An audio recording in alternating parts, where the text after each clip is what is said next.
going first. Yeah, we're going to flip a coin. Alright, Jordy can call it because... I just want to say, he's about to flip a coin. That's the only money they made in the bucket at Highlander for the last month. So That's fucking it. Do you want your share, cunt? I want you to know, he still fucking applies my Golden festivals. Ready? You call it. Heads. Who's going first, Gav? Yeah, I'll go first.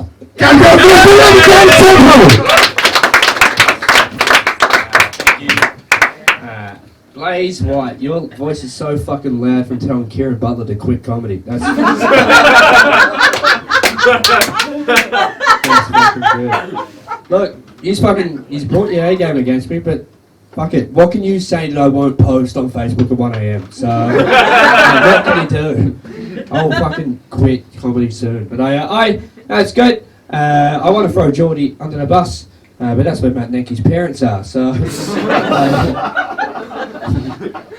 That's good. Matt, you fucking called me disgusting. You're like the fucking... like the description of a Sherry Smith Facebook post. Like fuck me, Dad. I dropped out of law school because they just showed me a photo of Nenke. That's what they did. Matt Nenke is if Manus Island was a person. That's what he is.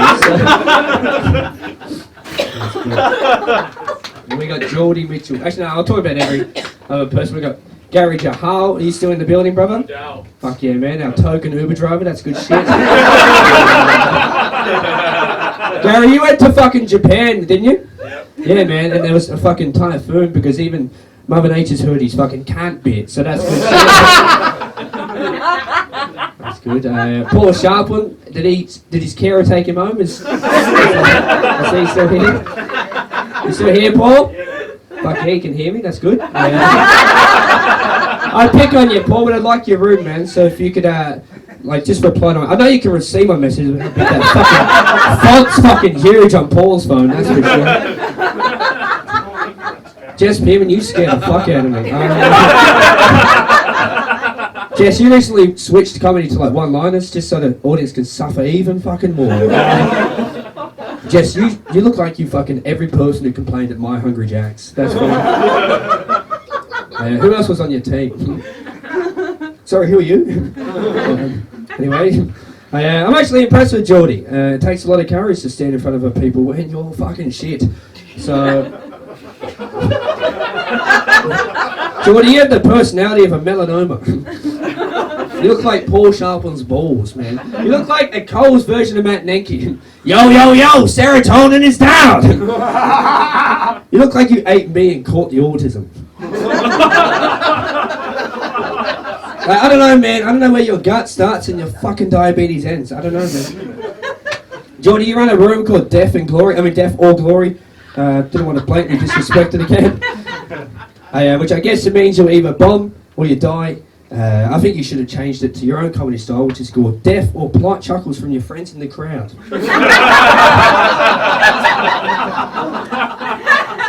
He looks hard, but he's softer than a white man's prison sentence, this cunt.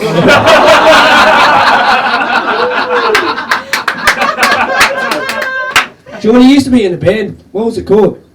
Doesn't matter. And Jordy, you're the fucking bass player of the comedy scene. That's it. It takes no effort, but as long as you fucking surround yourself with some successful people, it fucking fits in perfectly. You look like if an energy drink could coward punch, right? If you had a smell, it would be Lynx Africa. I'm surprised you're even here. I thought you'd still be at Death or Glory doing 12 minutes between each fucking act. That's fine. I'll dumb it down to you. I'll do some rhymes just to fucking meet your education level. He thinks you're dumb, or is that for... Yeah, fair enough. You want the mic? That's fine.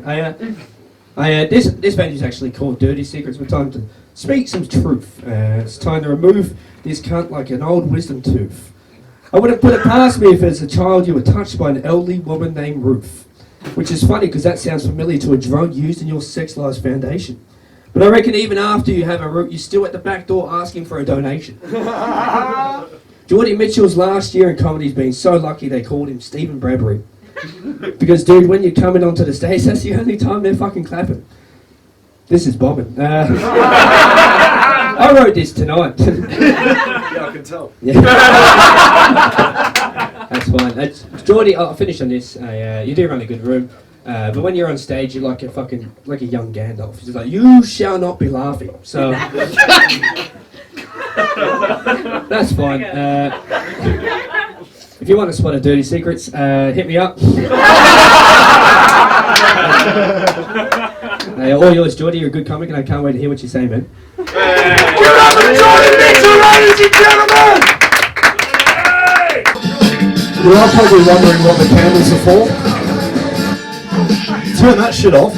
Keep that shit on. Barry White. You're probably wondering what the Barry White and the candles are for, Gavin? I like to wine and dine someone before I fuck them. Bit easy on the dining. You're clearly not starving of food. You're starving of fucking attention. There was a bit from the captain's bit that I was going to put in, but I was expecting you to tell everyone how I'm not funny. Most of my material is based around sex, relationships, work, adulthood, paying rent, having friends, living out of home. All shit that Gavin doesn't understand. So completely understand if you don't find me funny. That is fine. Alrighty, let's get into it. Gavin looks like Nicolas Cage if he was on ice. See, I got lost for that. What the fuck? What the fuck are you doing wrong? It's clearly a delivery. Fuck me.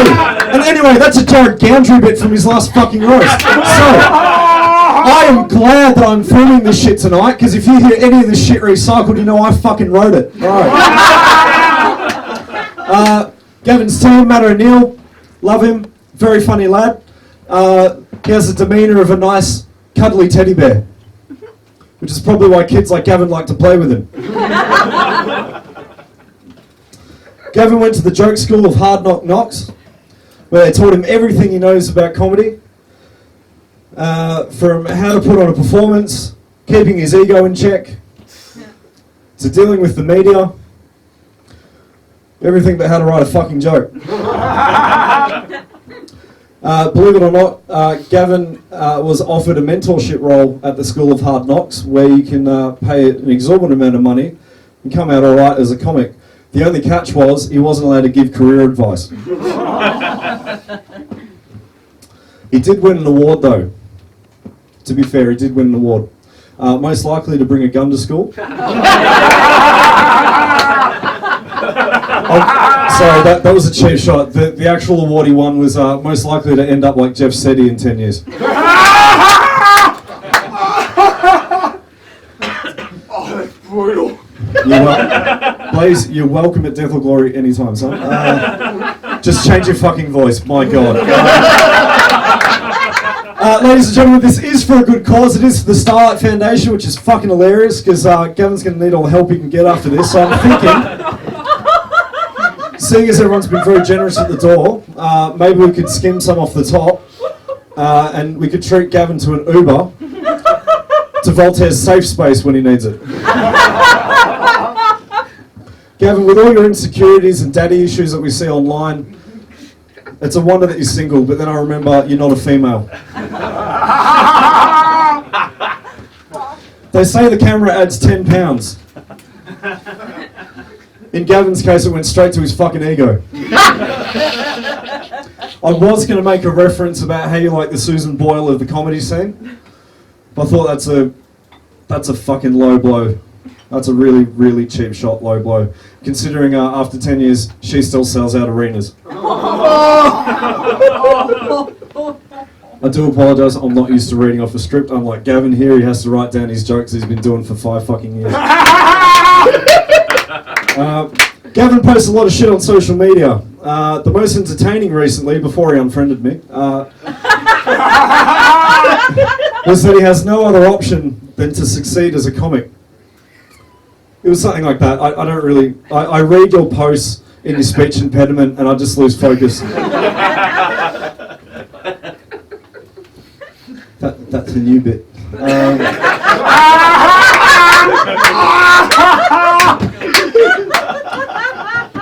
I've got another page to go. Alright. Yeah, the most entertaining one was saying that you had to make it as a comic. I think you're being a little too hard on yourself. For example, you may not have the face for TV, you may not have a voice for radio, or even a body for porn. But what you do have is the confidence of a fatty trying on new threads. So the only way you're going to make it in comedy is if you're stamping butts at the comedy festival. Yeah, that was for the comics, that one. Cheers. Gavin got about 3 million views on his YouTube video, which he didn't even post, so, you know, that's a power of marketing for you. Majority of those came from the Middle East. I can't believe I'm going to finish this joke, but ISIS is using it as a training video.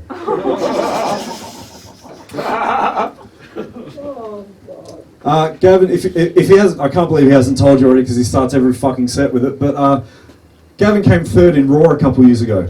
Second. I don't care. Don't really care. Which I don't really think's much of a feat considering I also did a Raw competition with his mum and I came second as well.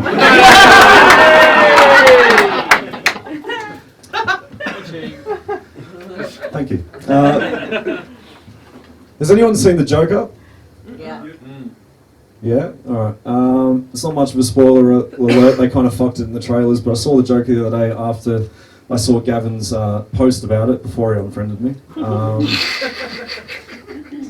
Put a thing up saying, you know, how much it related to him and spoke to him, which I thought was funny because no one wanted to talk to the Joker either. But it's basically a story about a slightly mentally deranged man who lives at home, uncanny really, who you know, just doesn't get along with people. He's determined to bring joy to everyone. That seems to be his fucking purpose in life. You need some new goals, pal. But the clincher is, he ends up on TV, and that's how he works out he's not funny. I